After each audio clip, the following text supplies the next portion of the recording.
Des policiers se moquent d'un accusé noir, puis découvrent qu'il est directeur du FBI. Jean-Jacques essaya de rester calme. Il respira profondément et continua ses achats comme si de rien n'était. Ce n'était peut-être qu'une coïncidence. Les agents de sécurité faisaient peut-être simplement leur ronde, comme d'habitude. Mais à chaque allée qu'ils traversaient, ils étaient là, toujours à bonne distance, toujours avec ce regard qu'ils connaissaient bien. C'était le même regard qu'il avait déjà vu chez des suspects au cours de ses enquêtes. C'était le regard qui trahissait la suspicion, la méfiance et les préjugés mal dissimulés.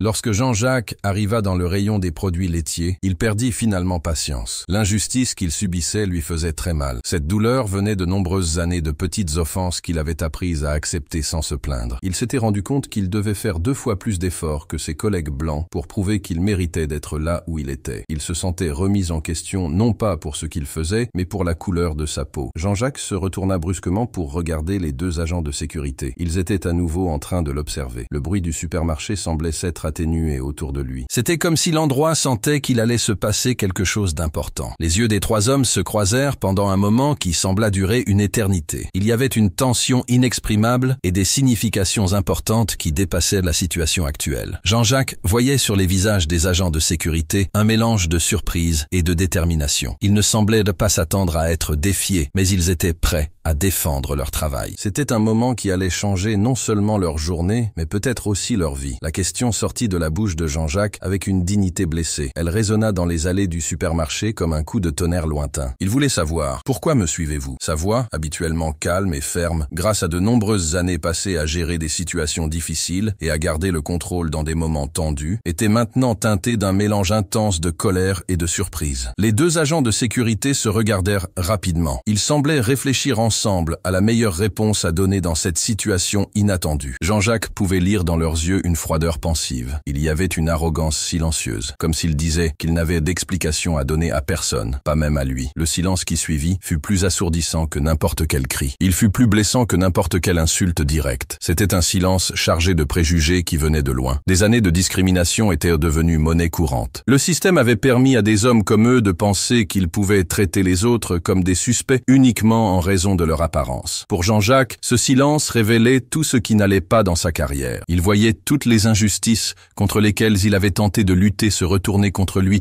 de manière cruelle et ironique. À ce moment suspendu dans le temps, quelque chose d'important s'est brisé dans le cœur de Jean-Jacques. C'était comme si un barrage, construit pendant de nombreuses années de contrôle et de silence face au mépris d'être 2 fois meilleur que les autres, juste pour être considéré comme leur égal, avait finalement cédé sous la pression accumulée. La colère n'est pas venue petit à petit. Elle est arrivée d'un coup, comme une grande explosion. Cela a rapidement changé sa vision du monde. Chaque fois qu'il avait besoin de montrer qu'il était bon dans ce qu'il faisait, chaque fois qu'on le remettait en question, non pas pour ses actes, mais pour sa couleur, et tous les regards méfiants qu'il avait reçus tout au long de sa vie, tout cela s'est accumulé en un moment de rage intense et naturelle. Les mains de Jean-Jacques se sont serrées involontairement. Les muscles de son cou se sont tendus. C'était la première fois de sa carrière qu'il laissait ses émotions prendre le dessus sur sa raison. L'homme qui avait passé toute sa vie à rester calme dans les moments difficiles, qui avait négocié avec des criminels sans s'énerver, qui était un exemple de maîtrise de soi pour beaucoup de ses collègues, avait tout simplement disparu. À sa place se trouvait quelqu'un de très en colère. Cette colère était légitime, mais elle était également néfaste. Le premier coup fut précis et puissant. Jean-Jacques s'approcha du garde de sécurité le plus proche avec force et précision. Il avait les compétences de quelqu'un qui s'entraîne au combat. Cependant, ses émotions étaient incontrôlables, ce qui augmentait sa force. Le coup de poing au visage de l'homme fit un bruit fort qui se répercuta dans les couloirs comme un coup de feu. Cela a fait se retourner les autres clients, effrayés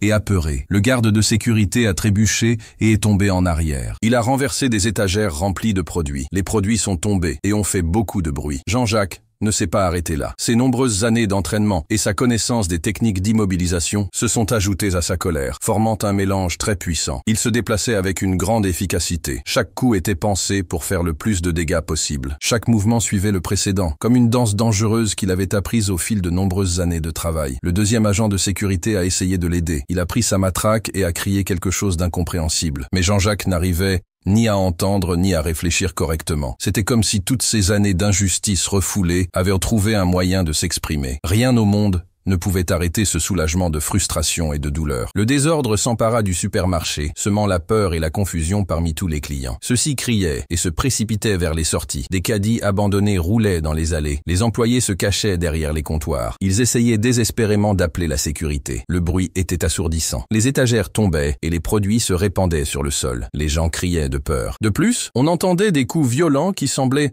très brutaux pour ceux qui ne comprenaient pas la tristesse qui avait provoqué tout cela. Jean-Jacques n'arrêtait pas d'attaquer. Il parcourait les allées comme une force de la nature, à la recherche des agents de sécurité qui tentaient d'échapper à sa colère. C'était un renversement total des rôles. Les chasseurs étaient devenus les proies. L'homme qu'il pensait dangereux était désormais un danger réel et urgent. La situation aurait été drôle si elle n'avait pas été aussi triste et destructrice. Lorsque la direction a réussi à appeler les autorités, Jean-Jacques était toujours en proie à ses émotions. Il ne se rendait pas compte des conséquences de ses actes. Les responsables de l'établissement assistaient à la scène sous le choc, tandis que l'un des policiers les plus respectés de la ville détruisait leur établissement et maltraitait leurs employés. Ils ne savaient pas qu'ils assistaient non seulement à un moment de violence, mais aussi au début d'une tragédie qui allait durer des années et affecter de nombreuses vies. Jean-Jacques, fatigué et les mains blessées, s'est arrêté. Il ne s'est pas arrêté parce qu'il était calme, mais parce qu'il était très fatigué. En regardant autour de lui et en voyant la destruction qu'il avait causée, une idée de la réalité lui a traversé l'esprit, qui était rempli de colère. Mais il était déjà trop tard. Les sirènes des voitures de police pouvaient déjà être entendues de loin. Elles devenaient plus fortes à chaque seconde. Cette situation allait mener à une confrontation qui allait transformer ce moment de confusion en une décision qui allait changer sa vie à jamais. Cela allait également changer la vie de toutes les personnes qu'il allait rencontrer dans les années à venir. Le bruit des sirènes s'intensifiait comme un cri métallique qui traversait l'air de l'après-midi. Elles se rapprochaient rapidement du supermarché où Jean-Jacques se tenait debout, au milieu des conséquences de sa propre explosion émotionnelle. Ses mains tremblaient légèrement. Ce n'était pas de peur, mais plutôt à cause de l'adrénaline qui coulait encore dans son corps. Il la sentait comme si c'était du feu. De plus, il commençait à réaliser l'ampleur de ce qu'il venait d'accomplir. Autour de lui, la scène semblait sortie d'un cauchemar. Les étagères étaient tombées. Les produits étaient éparpillés sur le sol froid du magasin. Les employés se cachaient derrière les comptoirs. Les clients essayaient encore de comprendre tout ce qu'ils avaient vu. Les deux agents de sécurité,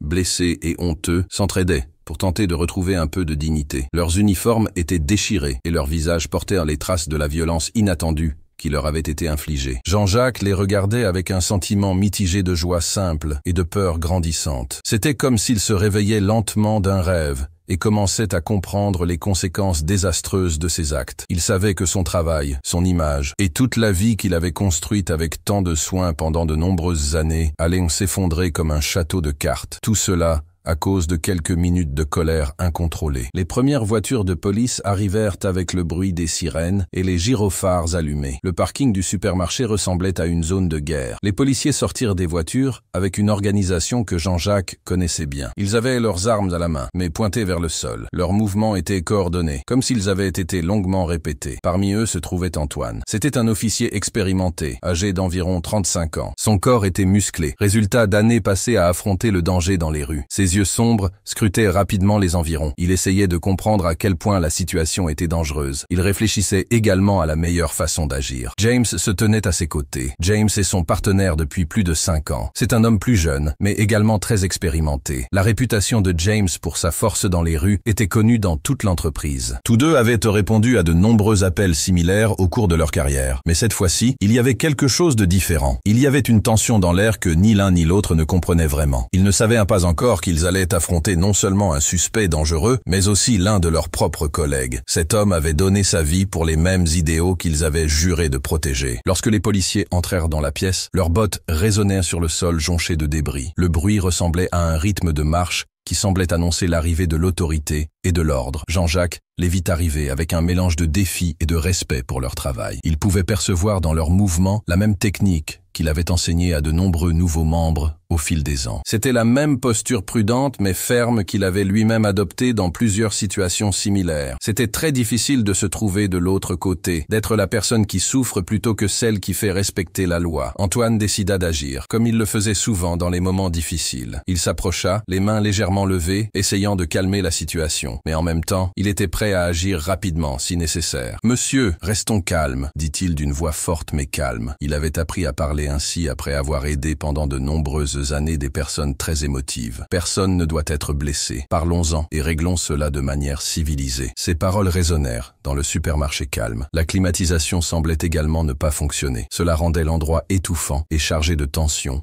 et d'attente. Mais Jean-Jacques était bien loin d'un endroit où des paroles apaisantes pouvaient l'atteindre. La présence des policiers, loin de le calmer, ne faisait qu'accroître son sentiment d'injustice et de persécution. Pour lui, ces hommes symbolisaient le même système qui avait accepté son humiliation. C'était la même structure qui acceptait le mauvais traitement qu'il avait subi uniquement à cause de la couleur de sa peau. « Vous ne comprenez pas » cria-t-il. Sa voix trahissait une douleur intense qui allait bien au-delà de ce qui se passait à ce moment-là. « J'ai été humilié ici. On me prend pour un criminel simplement parce que je suis ici. Où était la justice quand j'en avais besoin ?» Ces mots étaient comme des balles émotionnelles. Chacun d'entre eux reflétait des années de frustration refoulée. Elle parlait des préjugés auxquels vous aviez été confrontés en silence. Elle révélait une dignité qui avait toujours été remise en question. Sans réfléchir, James posa la main à l'endroit où il gardait son arme. Il ne le fit pas par méchanceté, mais parce qu'il avait appris à se protéger au cours de nombreuses années passées dans la rue. Il avait vu des situations qui commençaient par des disputes et dégénéraient rapidement en bagarre très violente. Cela l'avait rendu très inquiet. Antoine vit que son partenaire commençait à s'énerver. Il fit un signe discret à son ami pour qu'il se calme, mais il se mit également en garde. L'explosion finale eut lieu lorsque Jean-Jacques comprit que ses paroles n'avaient pas l'effet escompté. Il remarqua que ces hommes ne voyaient en lui qu'un suspect dangereux qui devait être arrêté. Le fait de comprendre que personne ne l'écouterait, que sa version de l'histoire n'avait aucune importance et qu'il serait jugé uniquement sur la situation dans laquelle il se trouvait et non sur les raisons qui l'avaient conduit là, a fait perdre à Jean-Jacques tout son sang-froid. Avec un cri de rage, il s'est précipité vers Antoine avec toute la force et l'habileté au combat qu'il avait acquise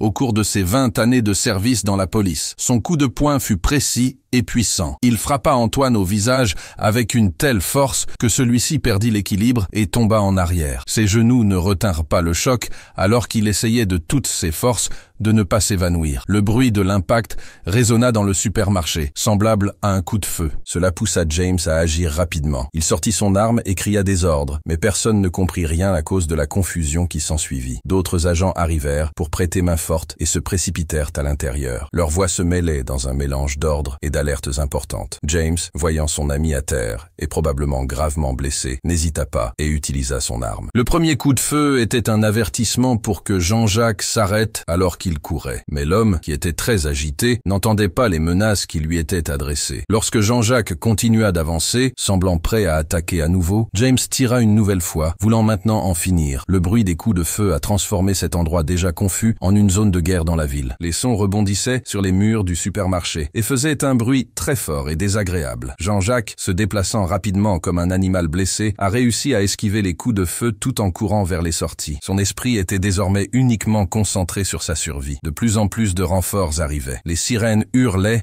comme des fantômes dans l'après-midi qui avait commencé calmement. Cela transforma ce quartier tranquille en un lieu de combat dont on se souviendrait pendant de nombreuses années. La poursuite qui s'ensuivit fut intense et cruel. C'était un affrontement entre un homme qui avait tout perdu en quelques minutes et un système qui l'avait aidé, mais qui était maintenant contre lui avec une force très puissante. La poursuite s'est terminée de manière violente et honteuse pour Jean-Jacques. Après avoir couru dans les rues comme un animal traqué, il a finalement été arrêté par plus de 12 policiers. L'opération ressemblait plus à une chasse qu'à une arrestation tranquille. Le moment où il a été arrêté a été marqué par une violence insensée. Cela montrait la volonté de vengeance des policiers qui avaient vu un de leurs collègues se faire attaquer. Jean-Jacques est tombé au sol avec beaucoup de force. Il ne pouvait plus respirer correctement. Ses bras étaient tordus dans le dos, ce qui lui faisait très mal. Des menottes métalliques froides ont été placées autour de ses poignets. La pression des menottes était si forte qu'elle gênait la circulation sanguine. Le traitement qu'il a reçu n'était pas celui d'un suspect normal. Il a été traité comme un ennemi de l'entreprise. Cette personne avait franchi une ligne rouge en attaquant un agent. Lorsque Jean-Jacques a été traîné vers la voiture de police, il a senti les regards de colère et de mépris des policiers autour de lui. Ces hommes qui, quelques heures auparavant, l'auraient salué avec respect s'il l'avait croisé dans les couloirs du commissariat, le traitèrent désormais différemment. Maintenant, ils le voyaient comme un danger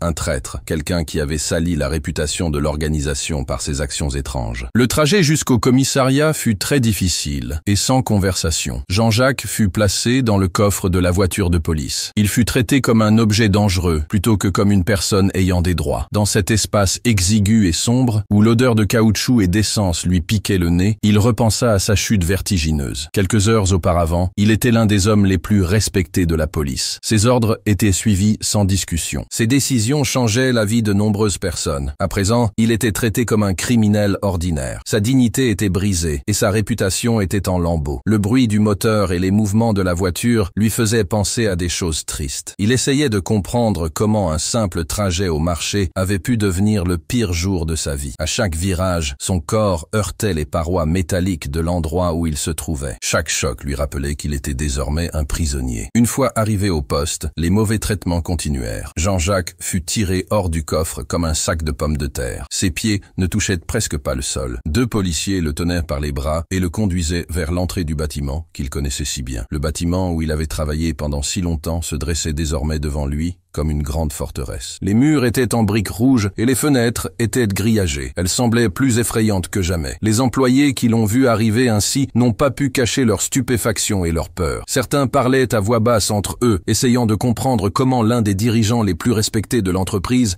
avait pu se retrouver dans une situation aussi honteuse. Le couloir qui menait aux prisons, un chemin que Jean-Jacques avait déjà emprunté de nombreuses fois avec des prisonniers, ressemblait désormais à un chemin de la honte. Chaque pas faisait du bruit et lui rappelait à quel point il avait été humilié. La cellule dans laquelle il fut placé était petite, humide, et empestait le désespoir humain accumulé pendant de nombreuses années. Les murs en béton, recouverts d'une peinture verte délavée, étaient recouverts de graffitis et de messages laissés par les prisonniers qui s'étaient trouvés là avant lui. Ces marques étaient les témoins silencieux des nombreuses histoires personnelles qui s'étaient déroulées dans cet espace exigu. Jean-Jacques s'assit sur le lit en métal recouvert d'un matelas fin et déchiré. Il essayait de mettre de l'ordre dans ses pensées. La réalité de sa situation commençait à lui parvenir, mais son esprit était encore confus à cause de l'adrénaline. Il pouvait entendre les bruits familiers du commissariat. Les téléphones sonnaient. Les policiers discutaient de leurs affaires. Le bruit des machines à écrire tapait des rapports. Tous ces sons faisaient partie de sa vie professionnelle. Mais maintenant, en tant que prisonnier, il lui semblait différent et effrayant. La situation était très étrange. L'homme qui avait mis tant de personnes dans ses cellules vivait maintenant ce qu'il avait lui-même fait. Il était à l'intérieur, confronté au système judiciaire. C'est à ce moment-là qu'Antoine et James arrivèrent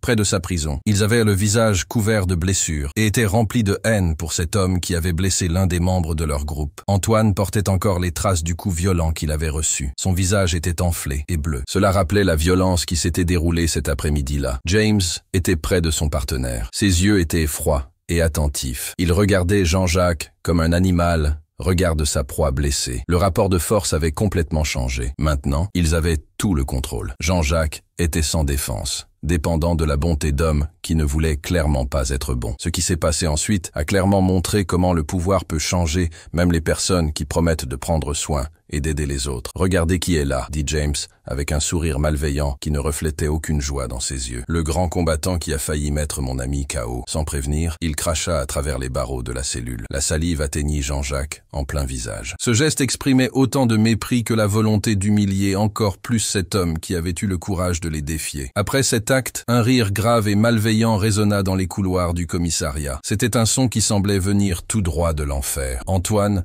malgré ses blessures, se joignit à l'humiliation. Il cracha également et dit d'une voix rauque « Tu t'en es pris au mauvais gars, espèce d'imbécile. Maintenant, tu vas en souffrir pour le reste de ta triste vie. » Ces mots étaient une promesse effrayante. Ils indiquaient que la vengeance ne faisait que commencer. C'est dans ce moment de désespoir total, alors que son honneur avait été totalement détruit et qu'il était considéré comme le pire des criminels, que Jean-Jacques décida enfin de montrer qui il était vraiment. La voix tremblante de rage, mais toujours avec une autorité que de nombreuses années de commandement n'avaient pas effacée, il regarda dans les yeux de ceux qui le torturaient et prononça les mots qui allaient tout changer. « Je suis le chef de la police ». Le silence qui suivit fut si intense et total qu'il semblait avoir vidé la pièce de tout son air. Antoine et James restèrent paralysés. Leurs expressions passèrent rapidement de l'arrogance à la peur totale. C'était comme s'ils avaient réalisé qu'ils avaient humilié non seulement un prisonnier quelconque, mais l'un des hommes les plus puissants de l'entreprise. La peur apparut dans leurs yeux comme de la glace. Elle se répandit sur leurs visages en vagues de panique. Ils commencèrent à penser aux conséquences désastreuses de leurs actes. Cette découverte a non seulement changé la façon dont les gens ont géré la situation, mais elle a également déclenché une querelle qui allait durer de nombreuses années. Cette querelle était alimentée par la fierté blessée de toutes les personnes impliquées et par l'idée que certaines choses, une fois faites, ne peuvent être défaites. La salle d'audience était remplie d'une tension palpable. Cette situation donnait à ce lieu, si important pour la justice, l'apparence d'un champ de bataille. La réputation, le travail et la vie de personnes étaient en jeu. Jean-Jacques entra dans la salle menottée. Il portait un costume bleu marine. Ce costume était sa tenue de travail depuis de nombreuses années. Mais à présent, il semblait seulement souligner la gravité de sa situation. À chaque pas qu'il faisait vers la barre des accusés, le bruit remplissait la salle silencieuse. C'était comme un marteau frappant du métal. Cela marquait un rythme triste pour tout ce qu'il avait accompli au cours de sa carrière. Les journalistes présents ne laissaient passer aucun mouvement. Leurs caméras filmaient chaque détail de son visage, chaque mouvement qui trahissait ses sentiments. Cet homme était passé du statut de héros de la communauté à celui de méchant notoire en quelques heures. Le juge était un homme aux cheveux blancs,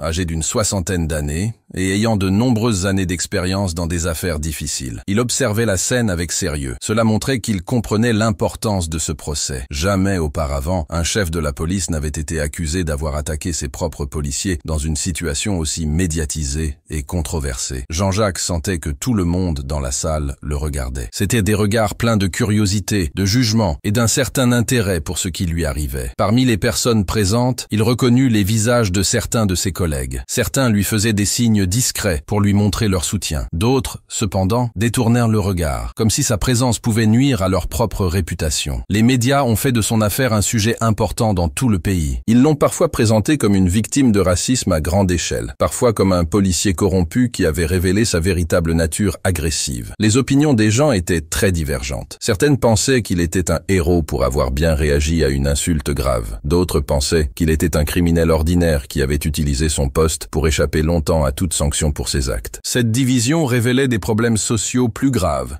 que le cas d'une seule personne. Son procès était devenu un exemple à petite échelle des conflits raciaux et sociaux qui agitaient toute la société. Lorsque vint le moment pour Jean-Jacques de prendre la parole, il se leva avec une attitude qui impressionna même ceux qui ne l'aimaient pas. Sa voix, bien que pleine d'émotion, avait la force et l'autorité qui avaient toujours marqué ses années en tant que leader. Il choisit ses mots avec soin. Puis il commença à raconter tout ce qui s'était passé jusqu'à ce moment-là. Son histoire montrait comment il avait été traité injustement et comment il avait subi des humiliations qui l'avaient rendu très triste. Il avait supporté cela pendant de nombreuses années, mais il n'en pouvait plus. « Je reconnais avoir commis de graves erreurs », a-t-il déclaré, tandis que sa voix résonnait dans la salle d'audience silencieuse. « J'admets avoir frappé Christopher, qui travaille dans le magasin, et avoir agressé l'agent Antoine. Ces actes sont inexcusables et ont brisé tout ce en quoi je crois en tant que travailleur de la loi. La sincérité de ses propos a surpris de nombreuses personnes présentes. Elles s'attendaient à ce qu'il soit un homme qui n'accepte pas ce qu'il a fait. » Mais Jean-Jacques a continué, sa voix devenant plus ferme alors qu'il arrivait au point principal de sa défense. « Mais je promets sincèrement, avec toute l'honnêteté dont je suis capable, que ce n'est pas moi qui ai tiré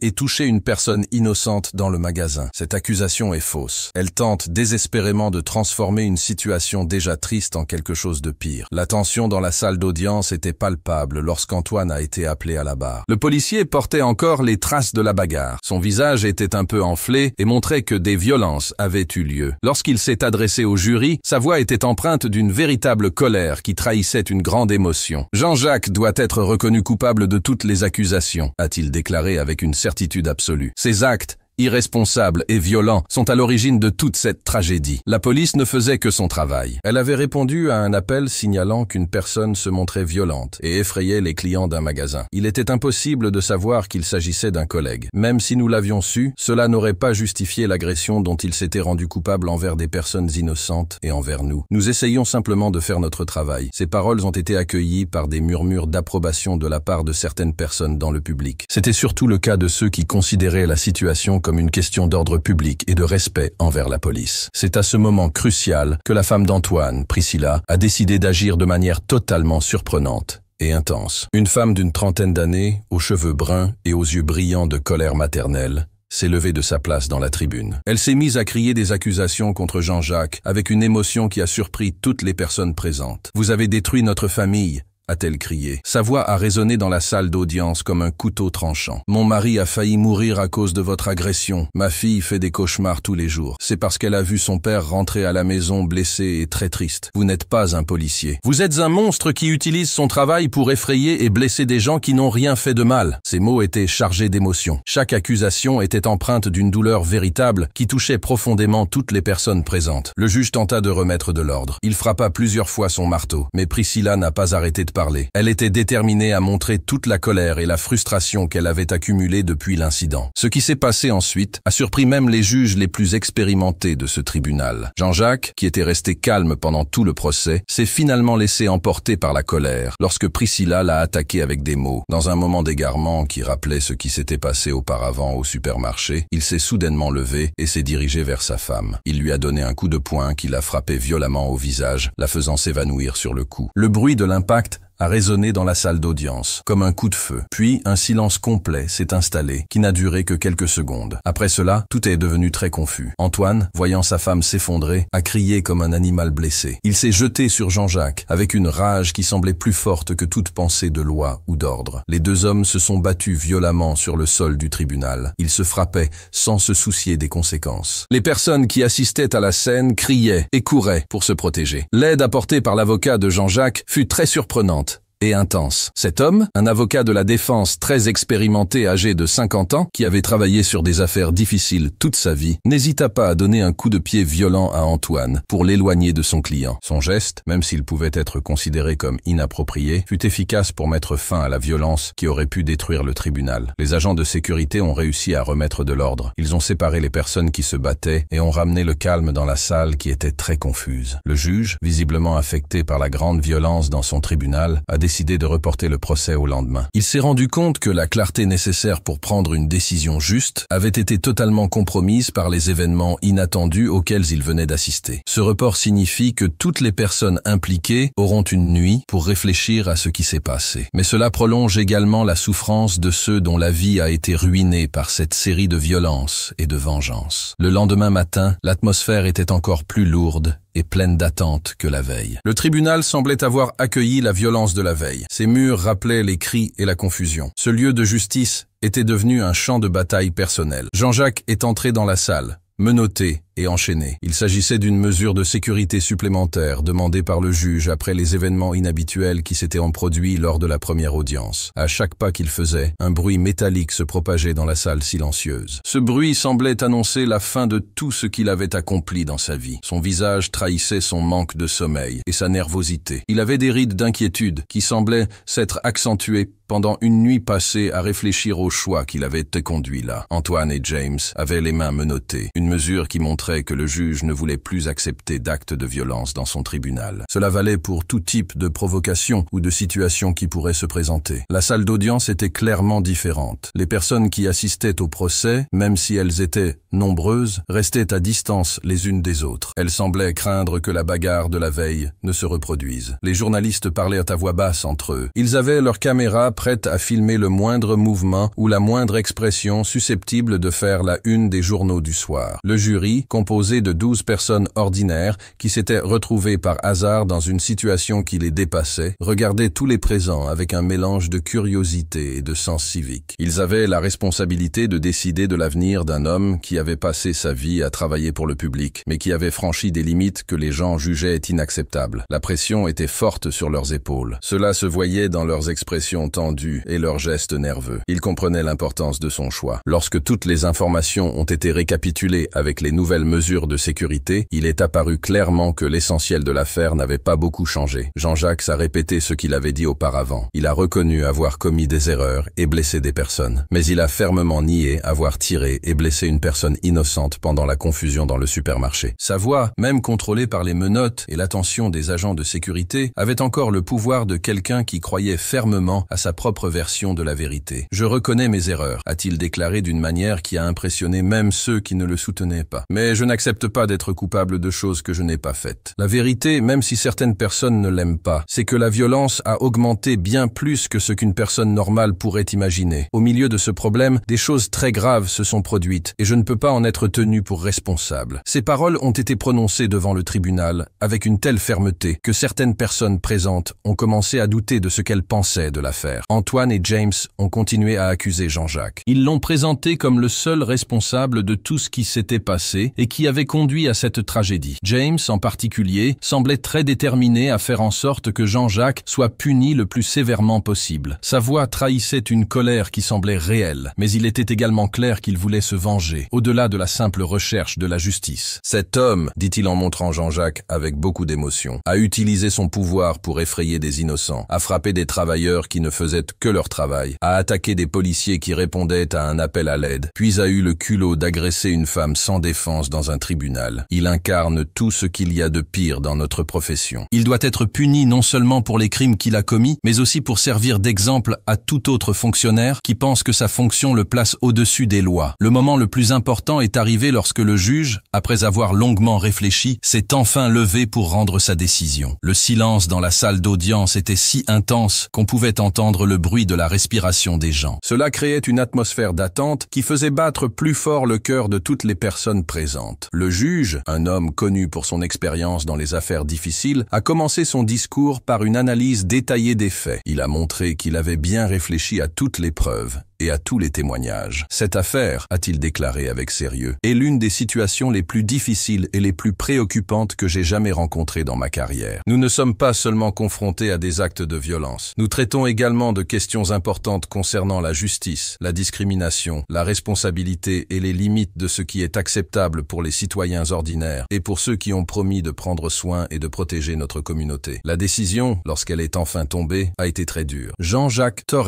a déclaré le juge d'une voix ferme, celle d'un homme très expérimenté, est reconnu coupable d'avoir frappé Christopher Williams de manière grave, d'avoir agressé l'agent Antoine Santos, d'avoir refusé d'obtempérer, d'avoir troublé l'ordre public et d'avoir agressé Priscilla Santos ici, dans mon tribunal. Compte tenu de la gravité de ces crimes, de la position de pouvoir de l'accusé et de la nécessité de montrer que personne ne peut échapper à la loi, je le condamne à 22 ans de prison et à une amende de 70 000 $. Les mots ont frappé Jean-Jacques comme des coups de poing. Chaque mot signifiait une année de sa vie qu'il allait perdre. Chaque chiffre était comme une porte qui se fermait à jamais sur son avenir. La situation s'est avérée encore plus triste lorsque Jean-Jacques a réalisé que l'argent qu'il allait utiliser pour payer l'amende était la même somme qu'il avait économisée pendant des années pour réaliser un simple souhait, acheter une nouvelle voiture. Ces économies, accumulées petit à petit grâce à ses efforts et à sa planification, représentaient non seulement de l'argent, mais aussi l'espoir et le rêve d'une vie plus heureuse. Voir tous ces efforts utilisés pour payer une punition qu'il trouvait très injuste rendait sa condamnation encore plus amère. C'était comme si le système détruisait intentionnellement son présent et son avenir. Il effaçait également ses souvenirs d'espoir et ses rêves.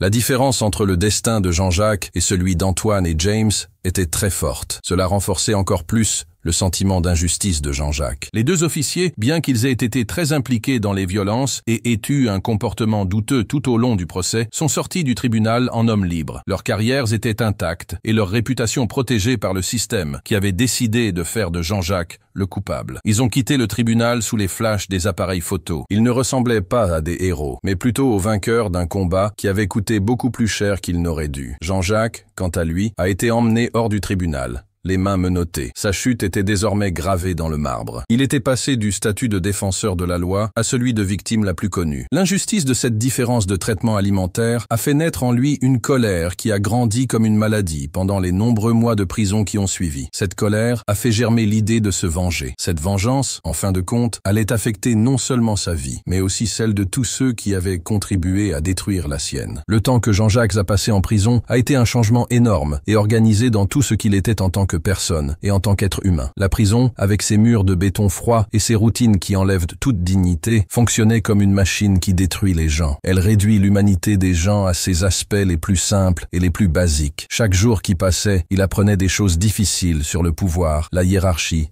et la survie. Il pensait comprendre ces concepts grâce à ses années passées dans la police. Mais lorsqu'il a vu tout cela en tant que prisonnier, ses idées ont pris un sens différent. Les nuits étaient bien pires que les jours. Il passait des heures sans pouvoir dormir. Son esprit tournait sans cesse autour des choses qui l'avaient reconduit là. Chaque souvenir devenait plus fort et alimentait une haine qui grandissait en lui comme une maladie de l'âme. Il était entré en prison, croyant en la justice, même s'il savait qu'elle n'était pas la même pour tout le monde. Il en est sorti sans croire plus au système qu'il avait suivi toute sa vie d'adulte. Au cours de cette longue année, Jean-Jacques a noué de nombreuses relations qui auraient été impossibles pour l'homme respectueux des règles qu'il était auparavant. La prison est un endroit où les gens apprennent des choses mauvaises. Les leçons les plus importantes ne se donnent pas dans les salles de classe, mais dans les cours pendant que les gens font de l'exercice, dans les couloirs pendant les changements de lieu et dans les cellules pendant les longues nuits sans fin. Il a découvert l'existence des mercenaires qui travaillaient dans l'ombre de la société. C'étaient des hommes qui pouvaient être achetés pour des sommes étonnamment faibles. Sa capacité à résoudre les problèmes par la violence était réputée parmi les habitants des quartiers défavorisés. Il a rencontré des contrebandiers capables de faire apparaître ou disparaître n'importe quel objet contre de l'argent. Il a également rencontré des experts en explosifs qui considéraient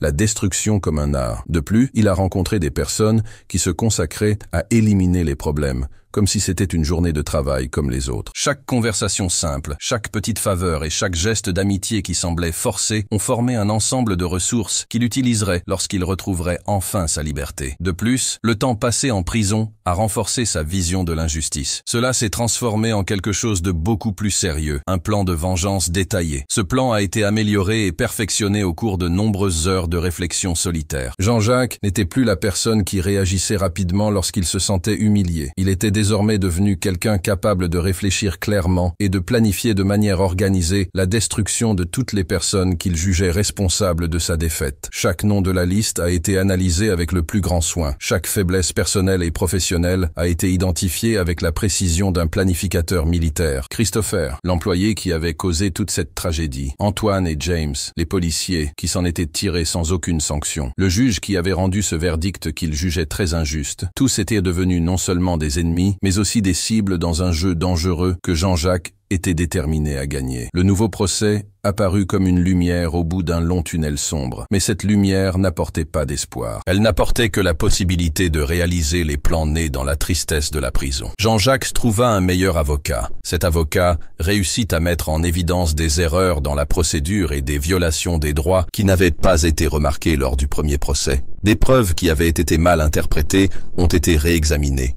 Des personnes qui n'étaient pas fiables en tant que témoins ont été disqualifiées. Des détails importants de la loi qui avaient été oubliés ont été clairement mis en évidence. Cela a montré qu'un travail minutieux et approfondi avait été accompli. Le système judiciaire, qui a souvent du mal à admettre ses erreurs, a dû reconnaître que des injustices avaient été commises. Pour corriger ces injustices, il a fallu annuler la décision précédente. Lorsque le juge a rendu son verdict final, déclarant que Jean-Jacques était un homme libre, celui-ci n'a ressenti ni joie ni soulagement. Il a seulement éprouvé une satisfaction froide et pensive. Il savait qu'il pouvait désormais se faire justice lui-même. Sortir de prison, c'était comme renaître dans un monde complètement différent. Cependant, Jean-Jacques n'était plus le même homme qui était entré dans cet endroit un an auparavant. Ses vêtements normaux, qu'il avait soigneusement conservés pendant son séjour en prison, semblaient appartenir à quelqu'un d'autre. Il semblait appartenir à un homme innocent qui pensait que le système traitait tout le monde de la même manière. Le Jean-Jacques qui est sorti de prison était une personne différente. Il était plus fort, plus intelligent et plus menaçant. Il avait appris des choses qu'aucune école de police n'enseigne. Il avait développé des compétences dont aucun manuel ne parle. Il s'était fait des amis qu'aucun policier honnête ne devrait avoir. Son changement était total et irréversible. Là où il y avait auparavant un serviteur de la loi, il y avait désormais une personne qui pensait que la véritable justice ne pouvait être obtenue que par des moyens que la société n'acceptait pas. Au cours des premiers jours de liberté, il n'a pas fait la fête, ni retrouvé sa famille et ses amis. Il a plutôt consacré ce temps à planifier minutieusement sa vengeance. Il a mûri cette stratégie pendant des mois, seul avec ses pensées. Jean-Jacques a loué un petit appartement dans un quartier de la ville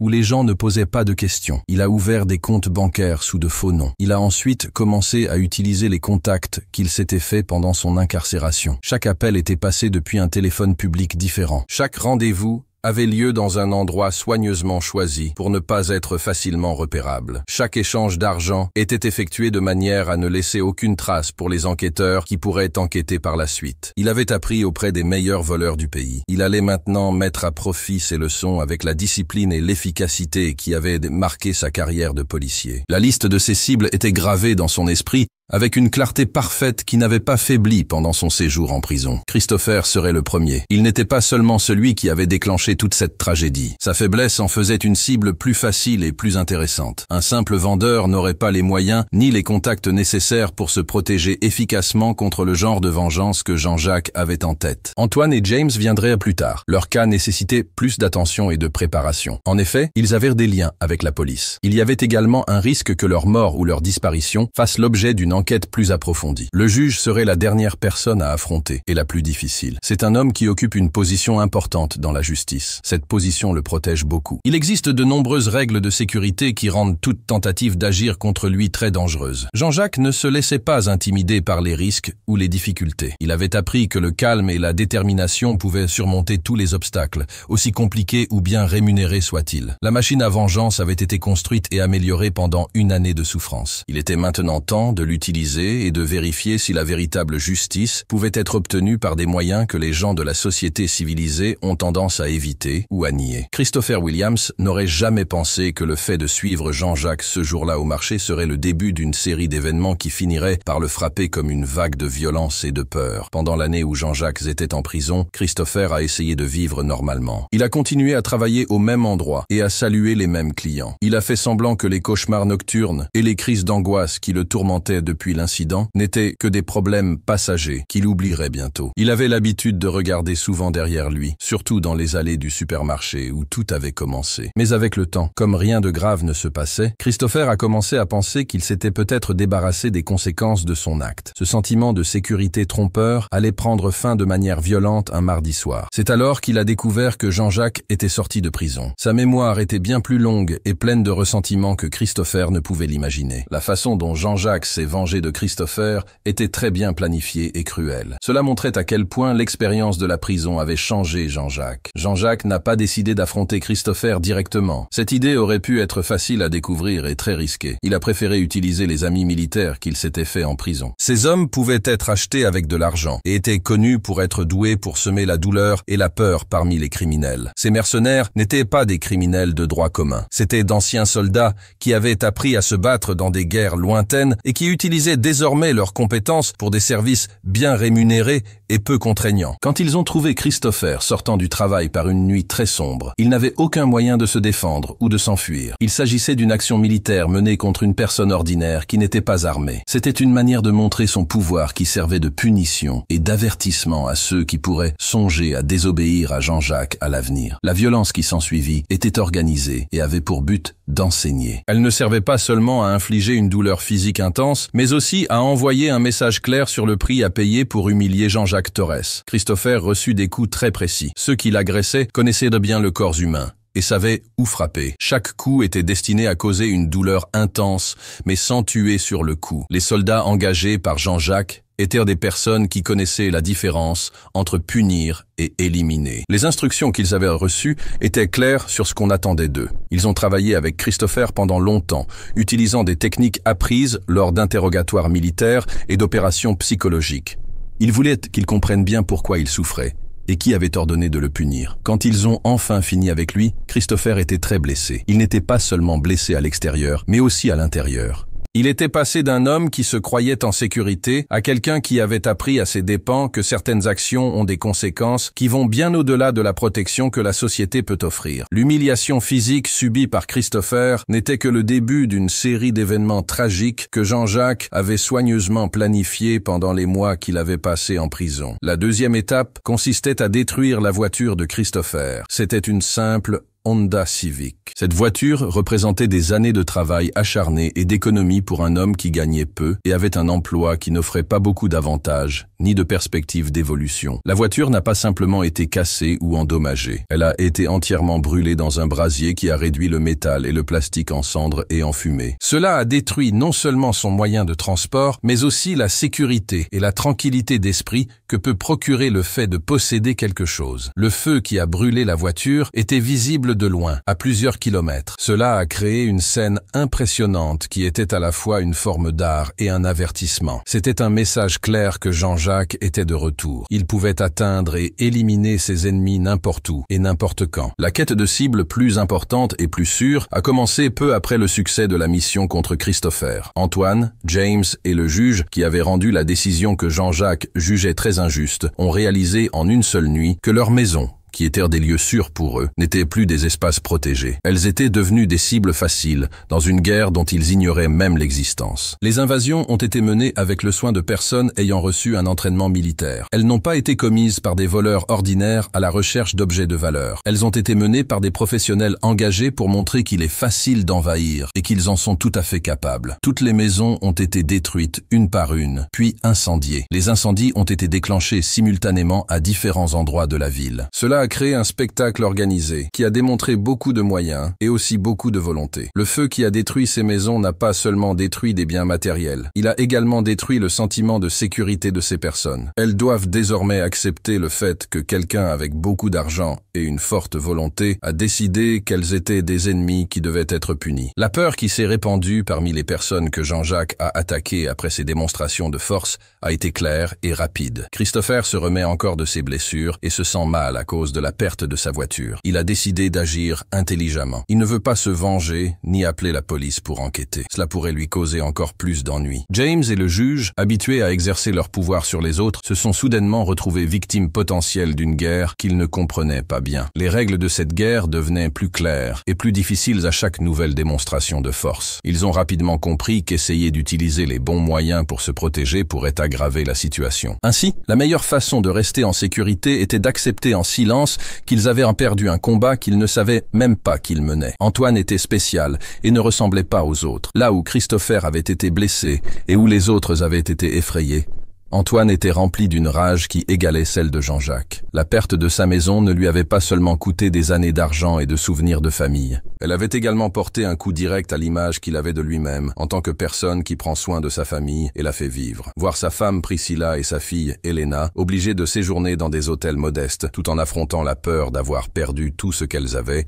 lui avait donné un fort désir de les protéger et de se venger. Ce sentiment était plus intense que toute pensée concernant sa propre sécurité ou ce qui pourrait arriver. Lorsque l'ultimatum de Jean-Jacques s'est arrivé, le message était clair. Il devait déclarer publiquement que Jean-Jacques était innocent, sinon il subirait des conséquences encore pires. Antoine a compris qu'il n'y avait plus de retour en arrière possible. Il n'avait plus d'autre choix que d'accepter l'humiliation ou de se battre de toutes ses forces. Sa réponse serait de défier Jean-Jacques directement. Ce choix pourrait déclencher une série de violences qui affecteraient non seulement leur vie, mais aussi celle d'innocents qui ignoraient qu'une guerre faisait rage dans l'ombre de leur ville, apparemment tranquille. La décision d'Antoine d'affronter Jean-Jacques directement a été un tournant important. Elle a transformé la guerre cachée en une lutte claire et désespérée pour le pouvoir. Lorsque le message d'avertissement lui est parvenu, une communication directe lui demandant d'avouer publiquement que Jean-Jacques était innocent ou lui promettant des problèmes qui feraient passer la destruction de sa maison pour un détail, Antoine a compris qu'il était arrivé à un moment où faire marche arrière signifierait non seulement être humilié, mais aussi accepter que sa famille vive à jamais dans la peur. La réponse qu'il envoya fut très dure et risquée. Il ne voulait rien admettre. De plus, il était prêt à se battre contre Jean-Jacques. Il dit qu'il trouverait un moyen de faire payer Jean-Jacques pour tout ce qu'il avait fait depuis sa libération. C'était une déclaration de guerre faite par un homme qui avait tout perdu et qui n'avait plus rien à perdre. C'était une réaction pleine d'émotions qui ne tenait pas compte de la dure réalité. Jean-Jacques avait fait preuve de compétence, d'organisation et d'un manque de compassion bien plus grand que ce dont n'importe quel policier ordinaire pouvait se servir pour riposter. La stratégie qu'Antoine a élaborée pour sa défense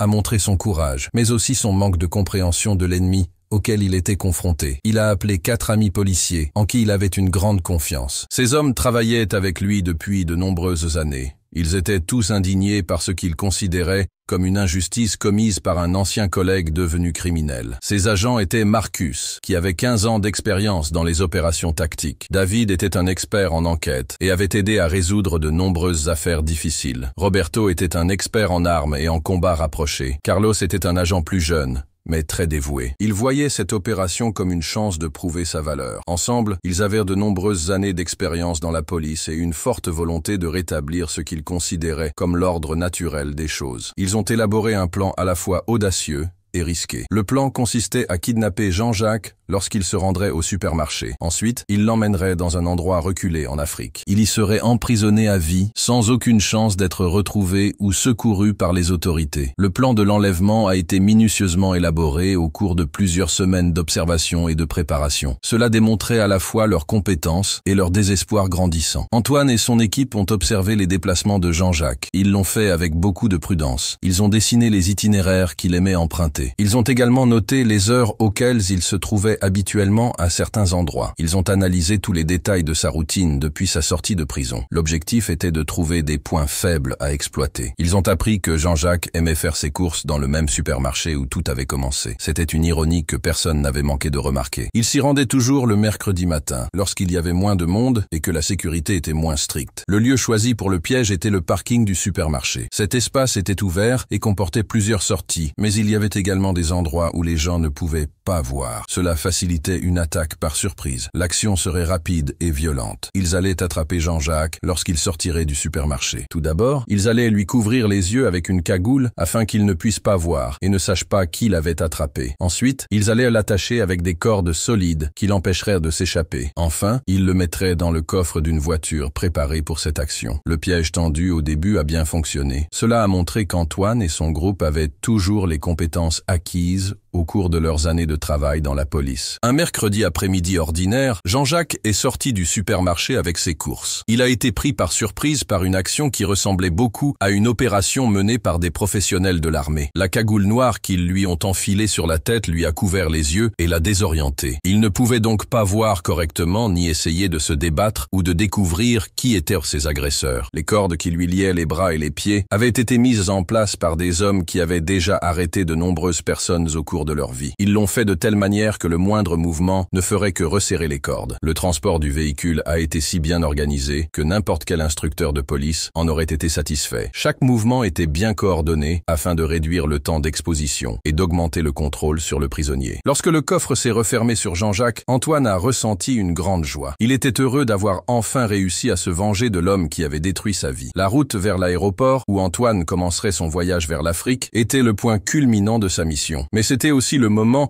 où il allait commencer à réaliser, de manière très désagréable, qu'il ne comprenait pas la véritable personnalité de Jean-Jacques. Au cours des premiers kilomètres du trajet, tout semblait se dérouler comme prévu. Jean-Jacques restait silencieux dans le coffre, semblant accepter ce qui allait se passer. Pendant ce temps, les 5 policiers célébraient en silence le succès de leur mission. Ils avaient réussi à arrêter un homme qui avait démontré des compétences et des contacts équivalents à ceux de groupes criminels professionnels. Ils l'emmenaient maintenant dans un endroit où il ne pourrait plus exercer sa violence contre eux et leur famille. Dans la voiture, les passagers ressentaient un grand soulagement. Ils étaient satisfaits que justice soit enfin rendue. Cela s'était passé d'une manière que le système officiel n'aurait pas pu faire. Jean-Jacques n'était pas une personne ordinaire qui pouvait être facilement paralysée et emmené comme un objet inanimé. Son expérience en prison lui avait appris des leçons importantes sur la façon de s'échapper et de survivre. Ses connaissances lui avaient été transmises par certains des criminels les plus intelligents du pays. Ces hommes étaient connus pour être très doués pour s'échapper de situations qui semblaient impossibles. Au cours de sa première année d'emprisonnement, il s'est beaucoup entraîné aux techniques d'évasion. Il a appris à s'échapper dans différentes situations. Il est ainsi devenu très habile à se déplacer et a également appris à faire des nœuds. Ses connaissances étaient aussi bonnes que celles des professionnels de l'évasion. La cagoule qu'on lui avait mise sur la tête, bien qu'elle cachait sa vue, n'était pas bien attachée. Il a commencé à la desserrer par de petits mouvements de tête, pendant que vous l'emmeniez. Les cordes qui lui liaient les poignets étaient bien serrées au début, mais avec le temps, elles ont commencé à se desserrer un peu. C'est parce qu'il a tiré très fort. Il a utilisé les méthodes qu'il avait apprises d'un ancien soldat qui était doué pour résister aux interrogatoires difficiles pendant les missions de guerre. La fuite de Jean-Jacques du coffre d'une voiture en mouvement a été une grande preuve de planification, d'habileté et de courage. Ce qui avait commencé comme un simple enlèvement s'est rapidement transformé en un gros problème pour les ravisseurs. Lorsqu'il a réussi à retirer sa cagoule et et à libérer ses mains des cordes, Jean-Jacques se trouvait dans l'espace étroit et sombre du coffre d'une voiture roulant à toute vitesse sur une route déserte. Cette situation aurait été très difficile pour n'importe qui. Il s'était préparé mentalement à ce genre de situation pendant les mois où il avait planifié sa vengeance. Il avait imaginé plusieurs façons d'attraper les gens et avait élaboré des stratégies pour s'échapper à chaque fois. Grâce à sa force et à sa connaissance du fonctionnement des serrures de voiture, il a réussi à ouvrir le coffre. Il a ainsi trouvé un moyen de sortir de la voiture pendant qu'elle roulait. Il a soigneusement choisi le moment où il allait sauter de la voiture. Il a attendu un virage qui ralentirait la voiture. Il pourrait ainsi atterrir dans un endroit couvert de végétation qui le cacherait dès qu'il serait sorti. Quand il a finalement sauté du coffre pour retrouver la liberté, il a été propulsé comme une fusée humaine dans la forêt. Cette forêt serait un refuge et le point de départ d'un plan de vengeance plus fort et plus ambitieux que tout ce qu'il avait fait auparavant. Jean-Jacques retourna en ville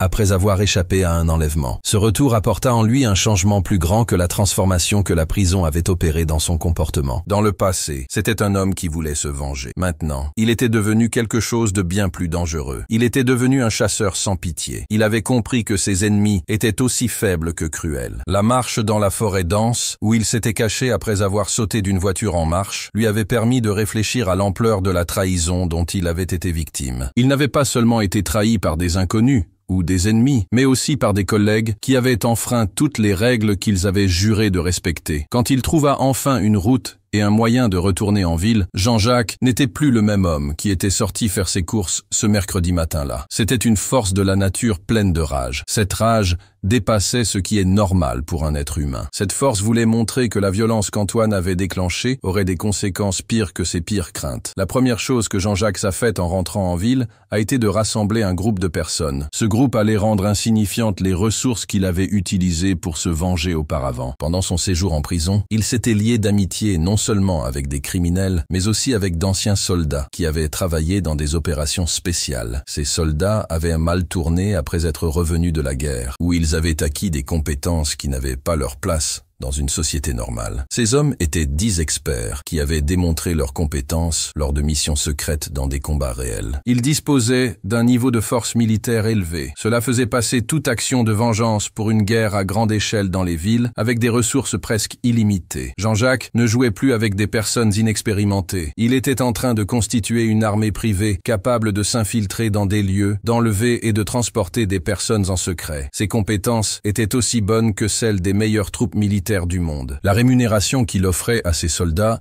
n'était pas seulement financière. Il leur promettait également de l'action après de nombreuses années d'inactivité. C'était une chance d'utiliser leurs compétences dans des missions difficiles et qui leur procurait une satisfaction personnelle. Le plan pour kidnapper Antoine était très bien pensé. Il a utilisé des techniques militaires pour attaquer une personne ordinaire. Cela a montré que des personnes entraînées peuvent faire de n'importe qui une victime, peu importe son niveau de préparation. Antoine et sa famille ont été observés très attentivement pendant plusieurs semaines. Chaque pas a été enregistré. Chaque routine a été étudiée. Chaque point faible a été trouvé et noté pour être utilisé plus tard. Les soldats, travaillant pour Jean-Jacques, ont découvert qu'Antoine avait l'habitude d'emmener sa femme Priscilla et sa fille Elena au parc tous les dimanches après-midi. C'était une tradition familiale. Cela montrait à quel point il essayait désespérément de retrouver un peu de normalité après avoir perdu sa maison et son sentiment de sécurité. Ce rituel hebdomadaire était simple, mais il avait le pouvoir de préserver des moments heureux dans des moments difficiles. Les ravisseurs allaient s'en servir comme d'un moment de faiblesse où l'amour d'Antoine pour sa famille deviendrait un piège qui scellerait son avenir. Le dimanche choisi pour l'opération était très beau. Le soleil brillait et il y avait une légère brise. Cette brise faisait bouger les feuilles des arbres de manière gracieuse. Cela aurait dû être apaisant et tranquille. Priscilla était assise sur un banc, regardant sa fille Elena jouer dans l'air de jeu. Elena avait 8 ans. Elle courait et riait, montrant la joie et la liberté que les enfants ont avant de prendre conscience des soucis des adultes qui les entourent. Antoine marchait lentement dans l'air de jeu. Il observait attentivement les lieux pour voir s'il y avait un danger. Cette habitude lui venait de ses nombreuses années passées dans la police. Cette prudence s'était beaucoup accrue depuis qu'il avait commencé sa dispute avec Jean-Jacques. La scène semblait calme et tranquille. C'était une famille qui essayait de profiter de moments de bonheur dans une situation très difficile. Mais cette paix allait être rapidement détruite par une action militaire. Cet événement allait transformer ce dimanche tranquille en le jour le plus triste de leur vie. L'opération fut menée très rapidement et efficacement. Les autres familles présentes dans le parc ne comprirent pas tout de suite ce qui se passait. 5 grosses voitures noires blindées apparurent soudainement de différentes directions. Les pneus firent un bruit assourdissant en freinant brusquement. Elles s'arrêtèrent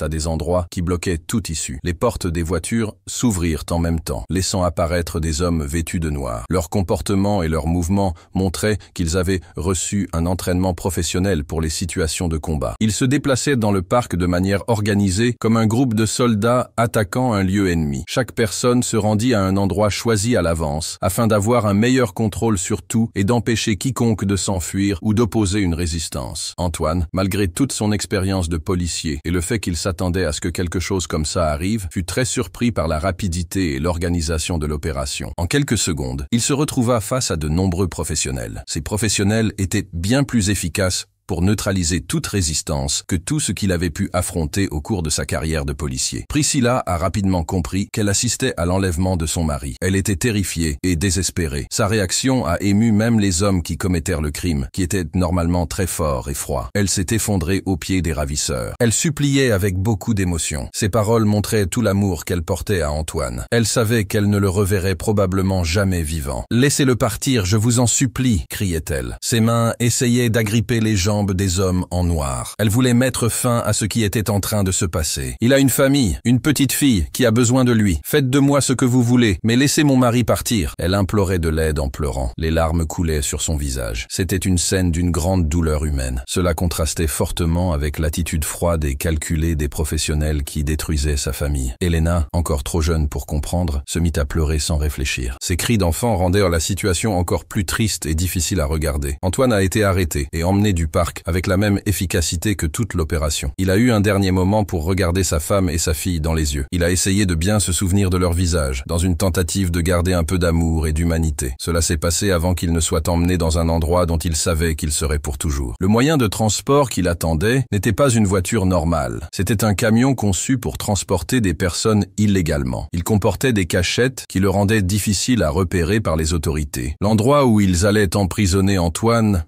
était une prison improvisée dans les montagnes froides du Mexique. Cet endroit avait été choisi parce qu'il était très difficile de s'en échapper. Il était loin de toute ville, susceptible d'aider ou de sauver la personne emprisonnée. Jean-Jacques avait appris de sa propre expérience de l'enlèvement que le lieu était très important dans une opération visant à maintenir quelqu'un en captivité. Il a choisi un endroit où le froid, l'altitude et l'isolement contribueraient à garantir qu'Antoine ne puisse jamais revenir et menacer sa tranquillité ou celle de sa future famille. Lorsque le camion a finalement quitté le parc, emmenant l'homme qui avait défié Jean-Jacques Torres, il a laissé derrière lui une femme et une fille très tristes. Elles allèrent devoir apprendre à vivre sans lui, qui ne reviendrait probablement jamais. Sans s'en rendre compte, elles allèrent devenir le point de départ d'une nouvelle histoire d'amour et d'espoir qui allait naître dans les années suivantes. Les mois qui ont suivi la disparition d'Antoine ont été une période de tristesse et d'adaptation difficile pour Priscilla et Elena. Elles se sentaient seules, non seulement à cause de l'homme qu'elles aimaient, mais aussi à cause d'un système qui semblait n'avoir ni réponse ni justice à leur offrir pour ce qui leur était arrivé. La police a mené une enquête sérieuse qui a duré plusieurs semaines. Cependant, leurs découvertes n'ont pas été très utiles. Antoine avait disparu sans laisser de traces. Il semblait avoir disparu de la surface de la Terre pour des raisons que la police ne pouvait pas élucider. Priscilla se trouvait dans une situation très difficile. Elle était veuve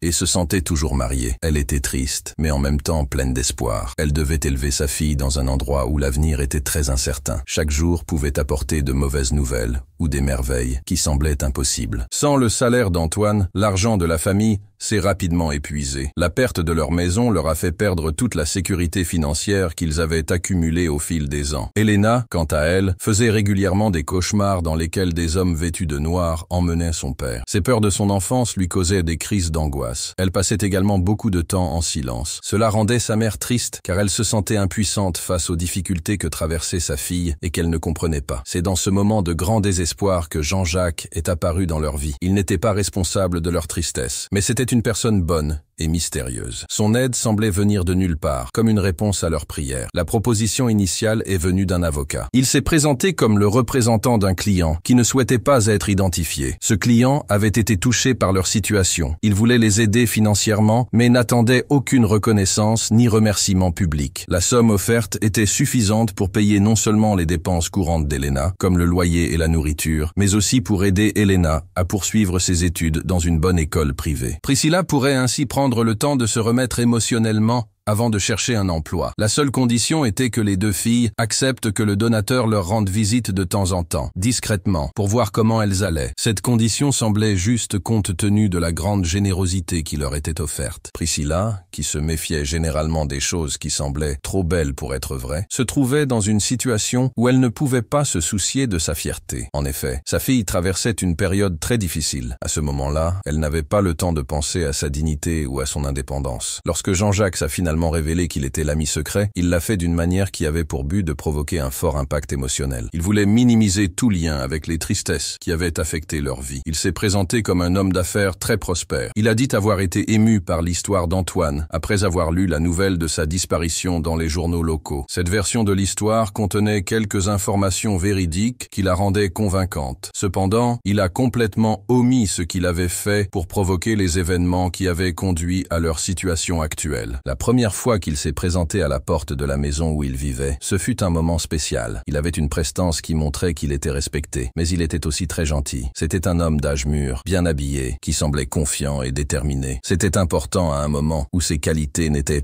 pas présentes dans leur vie. Jean-Jacques leur offrait non seulement la promesse d'une aide financière permanente, mais aussi quelque chose de plus important, la promesse de protection et de sécurité pour une famille qui avait appris à ses dépens que le monde pouvait être un endroit dangereux et incertain pour ceux qui n'avaient ni le pouvoir ni l'argent pour se protéger. Au début, Jean-Jacques et Priscilla ont eu des rencontres très formelles. Avec le temps, cette formalité s'est estompée. Ils ont commencé à se sentir plus proches l'un de l'autre. Ce lien émotionnel les a surpris, car il était profond et sincère. Jean-Jacques comprenait très bien ce qu'une femme pouvait ressentir après avoir perdu son mari dans des circonstances tragiques. Il l'a aidé matériellement et l'a écouté parler de ses inquiétudes et de ses peurs. Il passait de longues heures à écouter Priscilla parler d'Antoine. Elle lui racontait les projets qu'ils avaient faits pour l'avenir. Elle évoquait également les petites traditions familiales qui semblaient désormais difficiles à maintenir sans lui. Jean-Jacques ne montrait aucune impatience ni aucun malaise lorsqu'elle parlait de son ancien ennemi. Il éprouvait une véritable compassion.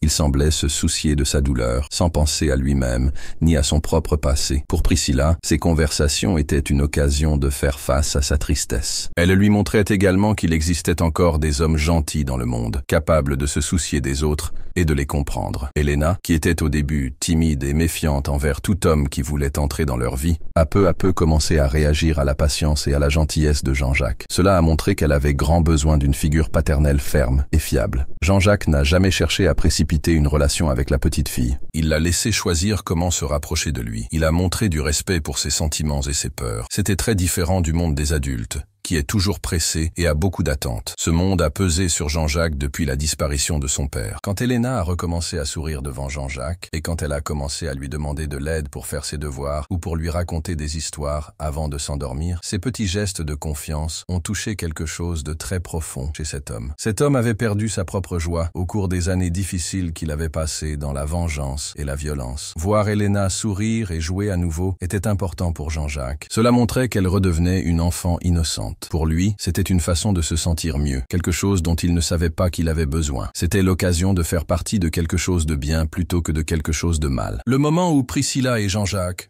ont réalisé que leurs sentiments allaient au-delà de la gratitude et de la compassion, devenant quelque chose de plus profond et de plus romantique, s'est produit lors d'une conversation pendant une nuit très difficile. Cette nuit-là, Elena a fait un autre cauchemar sur des hommes en noir. Priscilla était également confrontée à ses souvenirs difficiles du jour où elle avait perdu son mari. Jean-Jacques est resté avec elle jusqu'à ce qu'Elena se rendorme. Il s'est ensuite assis avec Priscilla dans la petite cuisine de la maison qu'il louait. Ils ont pris un thé et ont parlé de leurs espoirs et de leurs craintes. Cette conversation intime n'était pas prévue, mais elle semblait naturelle et importante. C'est au cours de cette conversation que Priscilla a avoué qu'elle commençait à éprouver pour Jean-Jacques quelque chose qui allait au-delà de la gratitude. Cette découverte la faisait se sentir coupable, car elle avait l'impression de trahir la mémoire d'Antoine. Jean-Jacques lui dit qu'il avait trouvé en elle et en Elena quelque chose qui lui manquait dans sa vie. Il avait trouvé une vraie famille. Il avait réalisé que les gens l'aimaient non pas pour ce qu'il pouvait faire ou donner, mais simplement pour qui il était lorsqu'il était avec eux. Le mariage qui eut lieu quelques mois plus tard fut une cérémonie intime et simple. Il symbolisait non seulement l'union de deux personnes qui avaient trouvé l'amour dans une période difficile, mais aussi le début d'une nouvelle vie. Cette vie avait des secrets que seule l'une des deux personnes connaissait. Ainsi, ils commencèrent à construire un bonheur qui était vrai, mais qui dépendait d'un mensonge sur la réalité qu'ils étaient en train de créer ensemble. La sortie d'Antoine de la prison,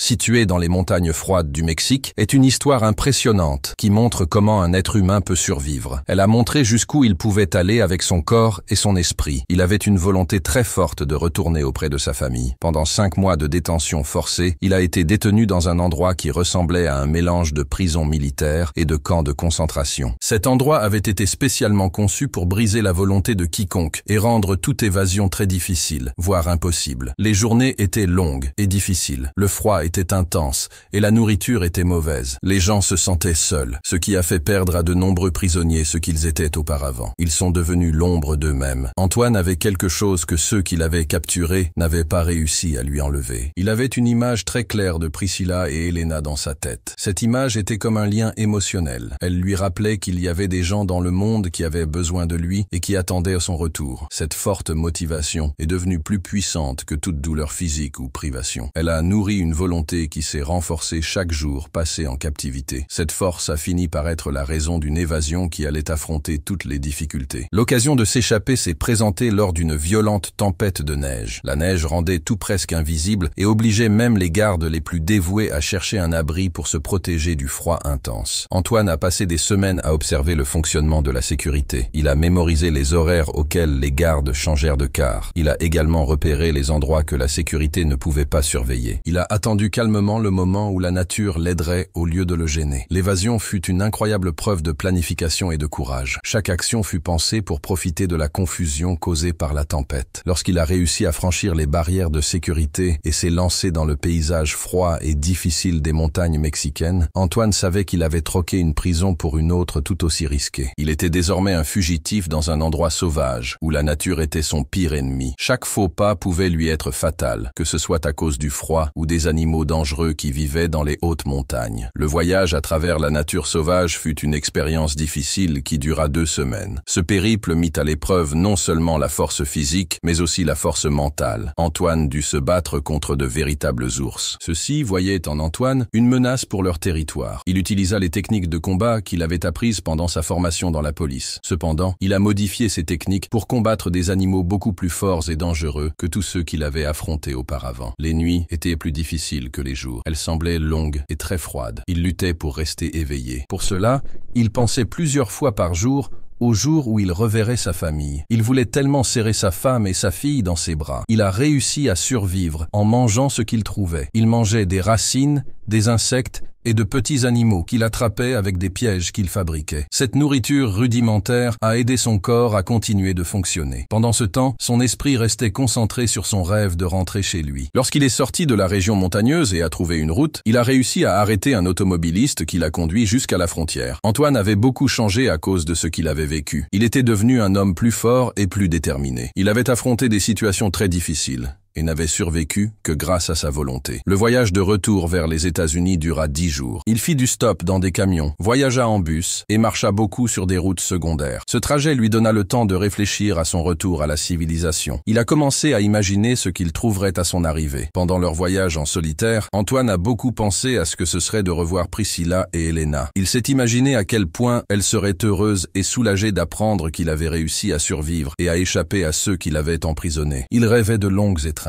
Il s'imaginait leur raconter tout ce qu'il avait vécu et comment il s'était battu pour revenir vers elles. Il pensait à la vie de famille qu'il avait dû abandonner de manière si difficile à cause de choses qu'il ne pouvait pas contrôler. Les images de l'avenir étaient devenues si claires et si détaillées pendant son voyage qu'elles ressemblaient à de vrais souvenirs. Cela lui donna de l'espoir, mais cet espoir allait être détruit de manière très douloureuse lorsqu'il verrait enfin à quel point leur vie avait changé pendant son absence. Lorsque Priscilla et Elena sont arrivées à la maison où elles vivaient avant d'être kidnappées, elles ont été très choquées. Ce moment a été le début de plusieurs découvertes qui ont transformé leur bonheur en tristesse et en colère. La maison était clairement à l'abandon. Il y avait des signes indiquant que personne n'y avait vécu depuis des mois. Les fenêtres étaient sales et le jardin avait beaucoup poussé car il n'avait pas été entretenu. Les voisins qui l'avaient vu ont dit que sa famille avait déménagé peu après sa disparition. Mais personne ne savait où ils étaient repartis ni comment les contacter. Le sentiment de confusion qu'Antoine ressentait à ce moment-là était bien plus qu'une simple confusion quant à l'endroit où il se trouvait. C'était une confusion quant à sa propre vie. Il a commencé à se demander ce qui s'était réellement passé pendant son absence. Ce doute le rendait incertain quant à la réalité. Lorsqu'il a réussi à trouver la nouvelle adresse grâce à des registres publics et à des personnes qu'il connaissait, le trajet jusqu'à la nouvelle maison de sa famille a accru son anxiété. Il ressentait à la fois de l'espoir et une peur fondamentale que quelque chose d'important ait changé d'une manière qu'il n'était pas prêt à affronter. Le moment où Antoine a frappé à la porte de la maison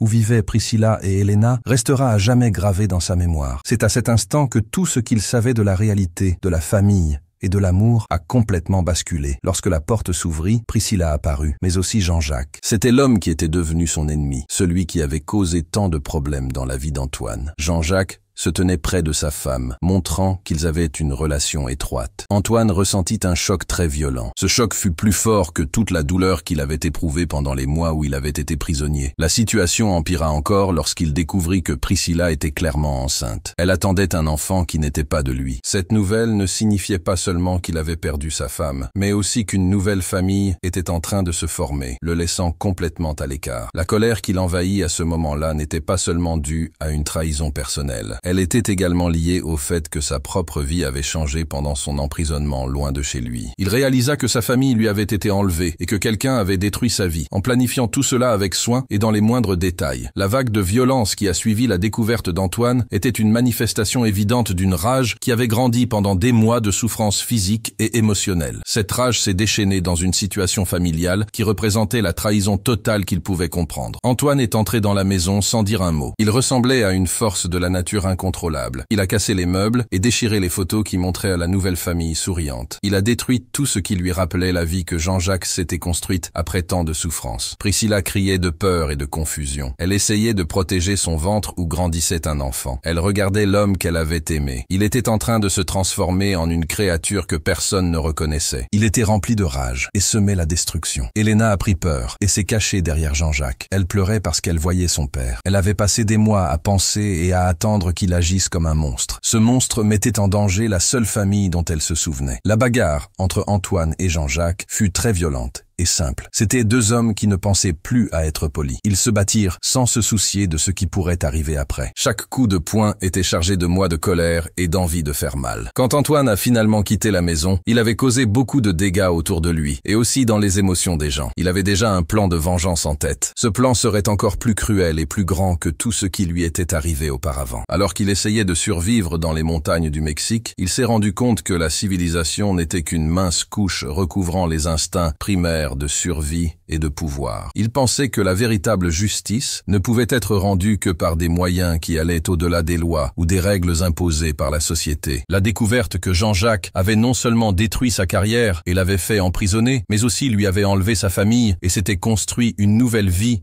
où il n'avait plus aucune importance, exigeait une réponse personnelle qui réglerait tout d'un coup. Antoine ne voulait plus seulement se venger ou se venger de manière simple. Il prévoyait d'en finir une bonne fois pour toutes avec Jean-Jacques. Il voulait le faire pour retrouver sa place en tant que mari et père. Ainsi, il pourrait éliminer l'homme qui lui avait volé ses rôles dans sa vie. Le plan qu'Antoine avait élaboré pendant de nombreux jours seul était très simple et très mauvais pour toutes les personnes impliquées. Il allait engager des soldats qui travaillaient pour de l'argent. Ces hommes étaient loyaux envers ceux qui les payaient et étaient doués pour les opérations secrètes. Ils avaient déjà démontré leurs compétences lors de guerres dans différents endroits du monde. Le plan consistait à commettre un vol qui permettrait d'attraper Jean-Jacques et Priscilla en même temps. Le but n'était pas seulement d'éliminer ses ennemis. Il voulait créer une situation où il aurait un contrôle total sur l'avenir de tous ceux qui avaient contribué à détruire son ancienne vie. Jean-Jacques et Priscilla seraient emmenés sur une île lointaine en Asie. Cet endroit avait été choisi parce qu'il était impossible de s'en échapper et qu'il était loin de toute personne susceptible de perturber leur projet de justice personnelle. Là-bas, ils seraient emprisonnés pour une durée indéterminée. Ils devraient réfléchir aux conséquences de leurs actes. Pendant ce temps, Antoine s'occuperait d'Elena et tenterait de reconstruire la vie qu'il avait perdue. C'était un plan qui combinait enlèvement, emprisonnement illégal et contrôle mental. Cette stratégie visait non seulement à punir ses ennemis, mais aussi à retrouver son rôle de chef d'une famille